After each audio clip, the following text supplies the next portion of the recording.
निश्चित सर आज आपण जे लेक्चर दिलं ते खूपच सगळ्या पालकांनी मंडळाच्या विद्यार्थ्यांनी तुम्हाला एक मी माझं स्वतःचं उदाहरण सांगतो. 15 तारखेला माझी मुलगी आता इंजिनिअरिंग करते, डिप्लोमा झाल्यानंतर मी 15 तारखेपासून गाडी कॅश घेऊन लक्षात घ्या, मार्केट बंद होते, गाडीमध्ये कॅश घेऊन फिरतो. मी कॉलेजचं नाव नाही सांगणार, मी 8 दिवसापासून कॅश घेऊन फिरतोय पण ऍडमिशन होत नाही. विद्यार्थी मित्रांनो लक्षात घ्या, पैशाला व्हॅल्यू नाही, तुम्हाला फक्त मार्क पाहिजे. मार्क असेल तरच मध्ये, कारण ज्या ठिकाणी मी आता माझ्या समोर उदाहरण झालं, 2 मुली होत्या सर, दोन्ही बी सेम कॅटेगरी आणि त्यांनी दोघांनी कॅप राऊंडला स्पॉट राऊंडला घेतलं. एका लेक्चरला मार्क किती 86, दुसऱ्या लेक्चर किती 86.1. त्यांनी सरळ सांगितलं 86.1 वाले तर बाकी दुसरी बाहेर होईल. ती मुलगी अक्षर सरळ तयार केली, म्हणजे 1 पॉईंटवर ना.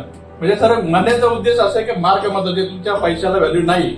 आजही माझं ऍडमिशन झालं, मी केलं ते बाहेरून, परंतु ते करण्यासाठी मी 8 दिवस एक बाप म्हणून जे पळत होतो ना, ते पुणे या पालकांच्या येऊ नये अशी माझी या विद्यार्थ्यांना विनंती. कारण मार्क पाहिजे आणि आता सगळं कॅपराऊंड सेंट्रलाइज केले, तुम्हाला मॅनेजमेंट कोटा नाहीच आता. त्यामुळे फक्त विद्यार्थी मित्रांनो एकच विनंती आहे, मार्क पाडा आणि आपल्या बापाचं नाव, आईचं नाव हे कुठेतरी करताना काहीतरी माझ्या वाटा आपण केलं पाहिजे. म्हणजे आमच्या